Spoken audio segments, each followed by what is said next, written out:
Ragazze? Ragazze? Ah, ecco. Ah, ecco. Dai, su. Andiamo?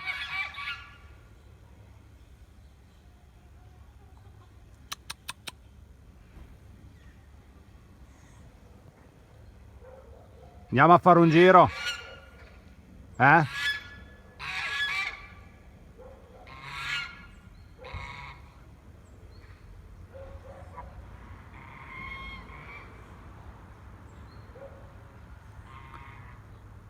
Andiamo?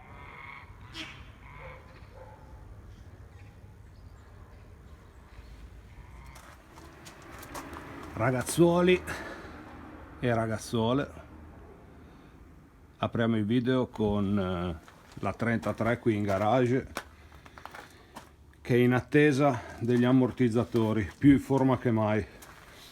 Come potete vedere sono circondato da Alfa Romeo, la Q2, la Giulietta del mio vicino e la buona 33 che è qui che sta aspettando scalpitante. Allora, volevo farvi vedere un pochino i lavori che sono stati fatti alla 33. Questa è la Giulietta del mio vicino, che è carina, ma c'è poco da fare. La 147 è stata migliore in tutto. Non me ne vogliono quelli che hanno la Giulietta, ma allora, cosa che non vi ho fatto vedere l'altra volta è il vano motore. Vabbè, direi che c'è ben poco da vedere, insomma. Motore 1009 multijet 16 valvole, 150 cavalli. Cosa che non vi ho detto: non è stato montato il FAP in questa macchina, ma non perché è stato tolto, semplicemente perché il come si chiama, al momento di acquistarla nuova in concessionaria, praticamente nel 2008 il FAP era un optional che costava anche, tra l'altro, 800 o 900 euro mi pare, e quella buonanima del primo proprietario ha deciso di non prenderlo, per fortuna, perché comunque sono più i danni che fa che altro, sia al motore sia comunque anche all'aria che respiriamo. Comunque, non dilunghiamoci troppo, la macchina è un Euro 4 e non monta il FAP, e quindi va benissimo così. Infatti non ha le spie del FAP o altre porcate che sinceramente non mi interessano. Allora, come potete vedere, cioè, la macchina, quando si alza il cofano, è tutto motore. È fantastica. Ho aperto il cofano di un'auto recente l'altro giorno, diesel, cioè praticamente il motore è sempre un 4 cilindri, è così, è la metà di questo, sempre 1600, ma posso capire che questo è 1900, ma comunque sono 300 cm3 in più. È che una volta proprio i motori li facevano grossi, ed è bello perché proprio tiene tutto lo spazio dentro. Come vedete è montato leggermente oltre l'asse anteriore, un pochino a sbalzo, e infatti insomma con lo schema di sospensioni raffinato che ha la 147 e insomma il differenziale Q2 aiutano molto, e la macchina non smusa e non sottosterza, se non in condizioni di aderenza precaria o proprio quando si sta tirando il collo pieno.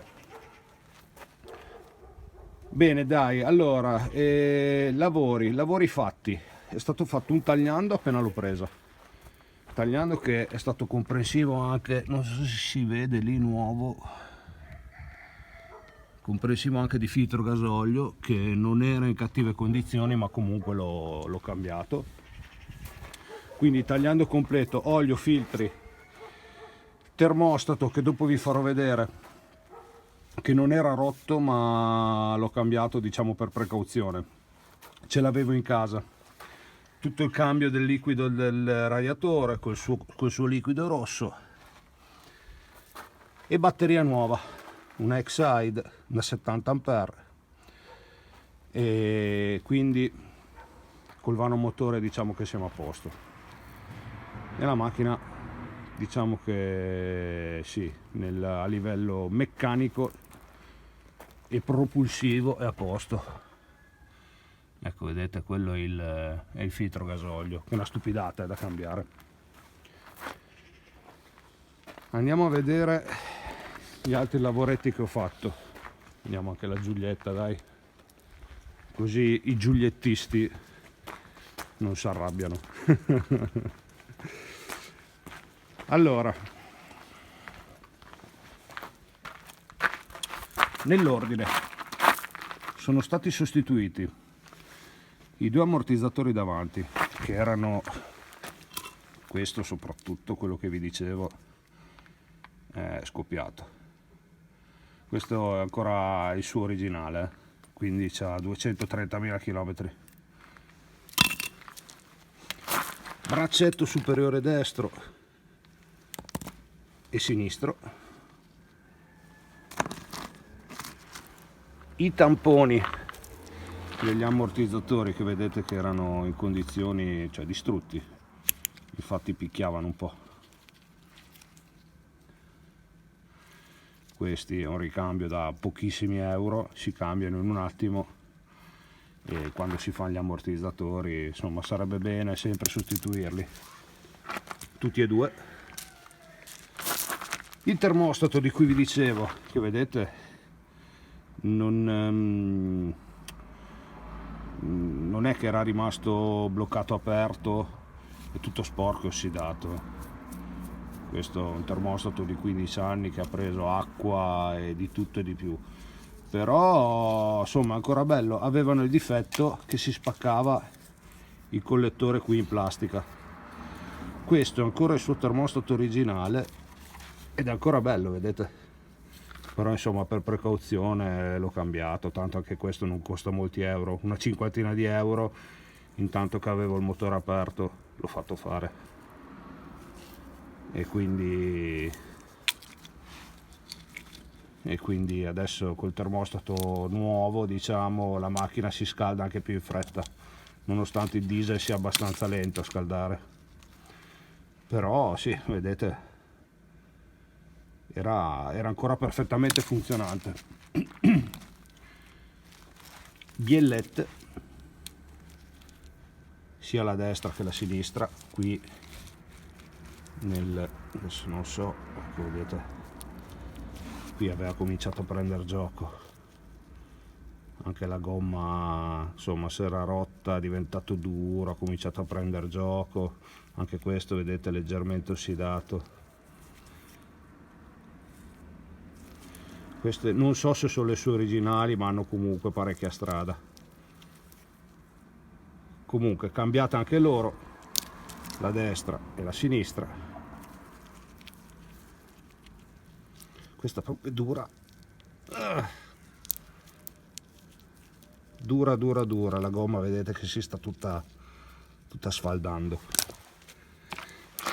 E le altre biellette, anche queste, la destra e la sinistra, perché dovete sapere insomma che la 147 è tutta montata su sti gommini qua, e questi gommini qua cigoleranno sempre comunque, anche da nuovi, e li ho cambiati e cigolano lo stesso. Però insomma ha guadagnato in precisione e in stabilità, e adesso è una 147 in piena forma.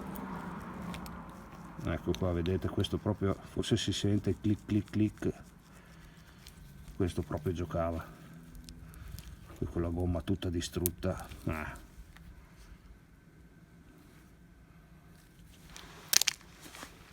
Eccoci qua. Quindi questi sono gli interventi che sono stati fatti. Prossimamente verranno fatti anche gli ammortizzatori posteriori, perché stanno cominciando ad avere una piccola perdita d'olio, però insomma per adesso li teniamo. volevo vedere se si riusciva a vedere la marca Made in Italy. Devo mettermi bene con la luce, ecco. Sono sporchi d'olio, c'è poco da fare.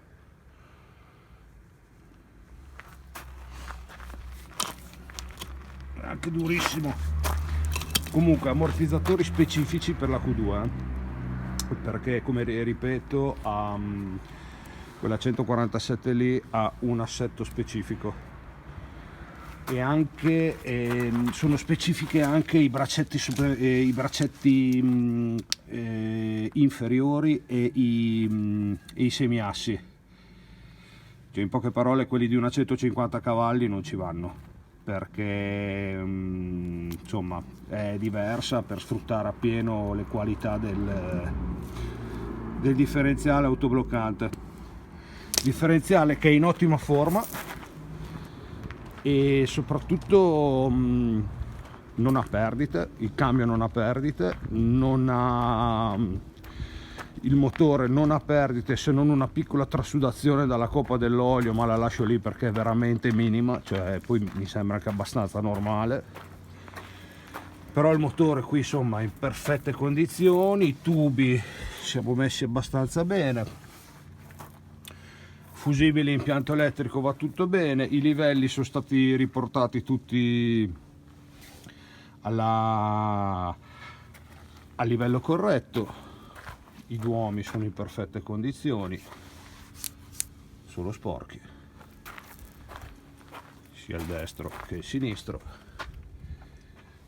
Il cofano c'è ancora il suo manifesto, non è neanche un adesivo questo qua, questo è proprio un manifesto originale con il suo sottocofano. Anche qua c'è il suo adesivo originale. E niente, la macchina, qui c'è la targhetta con tutto quanto. La macchina dai pian pianino sta rinascendo ed è sempre stupenda da guidare, davvero è sempre stupenda. Adesso con tutti i componenti nuovi è un qualcosa di davvero straordinario, veramente veramente straordinario. Ho cambiato che l'ho buttato praticamente qua sotto la scatola dei fusibili. Allora qua in questa posizione qui in basso infognato c'è l'intercooler. Il tubo dell'intercooler che passa qua sotto l'ho sostituito perché cominciava a creparsi e ce l'ho messo uno da un'altra 147-150 cavalli trovato in demolizione e pagato poco. Sarebbe bene magari mettercelo in silicone o comunque un aftermarket, perché proprio tendono a rompersi. Intanto insomma non ci ho messo quello che me l'ha regalato e è andato bene così, e anche se non era rotto è quello che aveva, è che cominciava a creparsi, proprio poi era secco, se lo prendevi in mano cominciava a fare dei brutti rumori, ecco. Niente ragazzi, cosa manca adesso per farla veramente bella a livello meccanico? Le gomme, quindi andiamo a cambiare le gomme.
volevo salutarvi con le 3 viste più belle: il bellissimo posteriore, le bombature,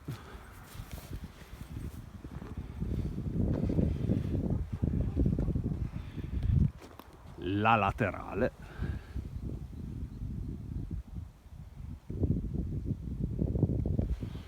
molto molto aggressiva,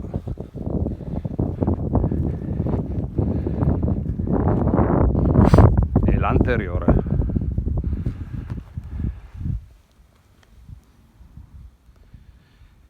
Con questo bel musetto, ragazzuoli e ragazzuole, io vi saluto e ci vediamo al prossimo video.